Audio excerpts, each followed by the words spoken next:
প্রিয় বন্ধুরা, আজকের গল্প সুখ।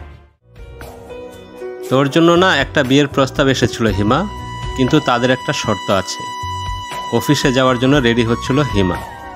মায়ের কথা শুনে খুব একটা আগ্রহ প্রকাশ না করে শুধু বলল, শোন হিমা, ছেলেরা কিন্তু অনেক বড় লোক, অনেক টাকা ওদের। ছেলে দেশের বাইরে থাকে, ওর সাথে তোর বিয়ে হলে তোকেও দেশের বাইরে নিয়ে যাবে, খুব সুখী থাকবি তুই। হিমা উত্তর দিল, তো উফ হিমা, তুই বুঝতে পারছিস না ব্যাপারটা। হিমা পাশ থেকে জবাব দিল, আমি সবই বুঝতে পেরেছি, এখন বলো আমি কি করতে পারি এই ব্যাপারে। শোন, ছেলে কিন্তু অনেক ভালো ভদ্র ফ্যামিলির, তোর শুধু কাজ হলো ছেলেরও তোর মতো একটা বাচ্চা আছে, ওকে দেখে রাখা। হিমা জবাব দিল, কিন্তু এখন আমি কাজে যাচ্ছি আম্মু, তুমি জায়রাকে একটু দেখে রেখো, গেলাম আমি। হিমা অফিস থেকে ফেরার পরেও হিমাকে নানাভাবে বিয়েতে রাজি করানোর চেষ্টা করলো হিমার মা ইরফা খাতুন। এক পর্যায়ে আর না পেরে হিমা বলল, আচ্ছা আমি রাজি, এখন তোমরা যা ভালো বুঝো করো। তোর বাবা আর আমরা দুজনেই তো রাজি, তোকে নিয়েই সমস্যা ছিল, আর এখন তো তুইও রাজি। তবে একটা কথা ছিল রে। হিমা মায়ের দিকে তাকিয়ে বলল, কি মা? আসলে তোর সাথে যদি ওই ছেলের বিয়ে হয়, তাহলে তুই আর তোর মেয়ে জায়রার সাথে কোনো সম্পর্ক রাখতে পারবি না। হিমা যেন আটকে উঠল মায়ের কথায়। সাথে সাথে হিমা এটাও বলল, তাহলে আমার এই বিয়েতে কোনো প্রকার মত নেই মা, দরকার নেই আমার বিয়ে করার। নিজের সামান্য সুখের জন্য আমি জায়রাকে ওর মায়ের আদর থেকে বঞ্চিত করতে পারবো না মা, আমি এই বিয়ে করব না, তুমি না করে দিও ওনাদেরকে। তুই পাগল হয়ে গেছিস হিমা? এত বড় একটা বাড়িতে তোর বিয়ে হবে আর তুই কিনা না করছিস? কত সুখে থাকবি তুই এখানে? আমি পাগল হইনি মা, সারাদিন পরে আমি যদি ঘরে ফিরে আমার মেয়েটাকে দেখতে না পাই, তাহলে আমার কিসের সুখ? শোন হিমা, তুই সারাদিনই কাজের জন্য বাইরে বাইরে থাকিস, জায়রাকে তো আমিই দেখে রাখি। এমনিতেও জায়রাকে আমারই দেখতে হয়, আর অমনিতেও জায়রাকে আমারই দেখতে হবে। শুধু শুধু ওই বাচ্চা মেয়েটার জন্য তুই নিজের জীবন নষ্ট করবি কেন? তাও মা, আমি তো দিন শেষে তাও আমার মেয়েটাকে একটু দেখতে পারতাম, কিন্তু তখন তো তাও পারবো না। আমার কসম দিলাম তোকে হিমা, হয়তো তুই এই বিয়ে করবি, না হলে তোর সাথে এখানে আমার সম্পর্ক শেষ। শেষ পর্যন্ত মায়ের জেদ আর লোভের কাছে হেরে গিয়ে বিয়েতে রাজি হয়ে গেল হিমা। ছেলের বাড়ি থেকে লোক আসলো, বিয়ের কথা পাকা হলো, কিন্তু হিমার মন ভালো নেই। মেয়েটাকে ছাড়া যে ঘুমাতে পর্যন্ত পারে না সে। বিয়ের আগের দিন রাতে সারা রাত ঘুমন্ত মেয়েকে জড়িয়ে ধরে কাঁদল হিমা।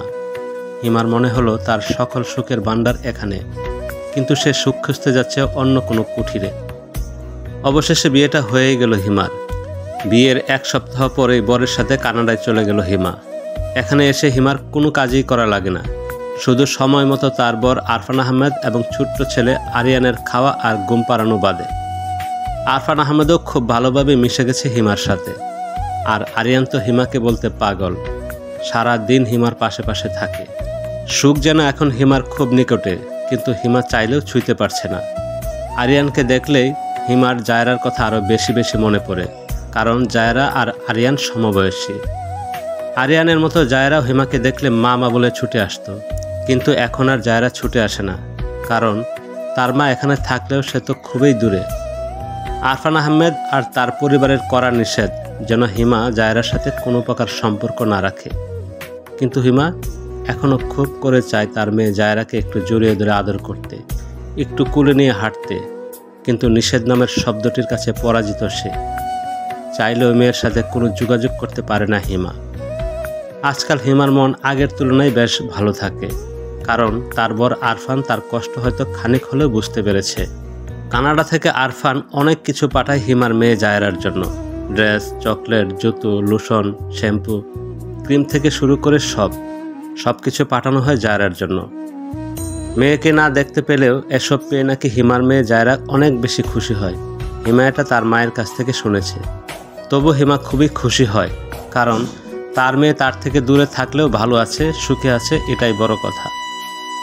আজ রাত 12টা বাজে, জায়রার জন্মদিন। হিমা 12টা বাজতেই তার মাকে ফোন দিয়ে বলে দিল যে তার পক্ষ থেকে যেন একবার জায়রাকে জন্মদিনের শুভেচ্ছা জানিয়ে দেওয়া হয়। হিমার মাও তাতে সায় দিলেন। হিমা তার মায়ের সাথে কথা বলে ফোন কাটতে না কাটতেই পেছন থেকে কে যেন বলে উঠল, তুমি কার সাথে কথা বলছো হিমা? হিমা চমকে উত্তর দিল, আমার মায়ের সাথে। ও, আমি না অনেক দিন ধরে একটা কথা বলবো ভাবছিলাম, বলবো করে আর বলা হয়নি। কি কথা? তোমার মেয়ে জায়রা তোমার মাকে ছাড়া থাকতে পারবে না? হঠাৎ এই প্রশ্ন করলেন যে। না, তোমার যদি অনুমতি থাকে তাহলে আমি তোমার মেয়ে জায়রাকে এখানে আনার ব্যবস্থা করি। হিমার খুশিতে যেন নাচতে ইচ্ছে করলো। চোখ থেকে খুশিতে পানি গড়িয়ে পড়ল কয়েক ফোঁটা। নিজের আবেগ নিয়ন্ত্রণে রাখতে না পেরে হিমা ওখানেই কেঁদে ফেলল। এই মেয়ে, কাঁদছো কেন তুমি? আপনি জানেন না আজ আমি কত খুশি। কতদিন পর আমি আমার মেয়েটাকে দেখব। আমার খুব আনন্দ হচ্ছে, খুব।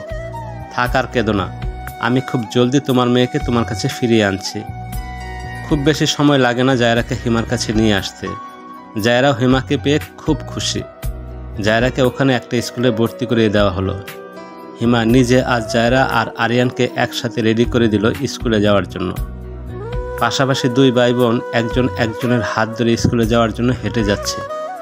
আর খুব দূর থেকে কেউ মুগ্ধ হয়ে এই দৃশ্যটা উপভোগ করছে আর চোখ মুছছে। সুখ জিনিসটা সত্যি আজ তার পুষ মেনেছে। ধন্যবাদ প্রিয় বন্ধুরা।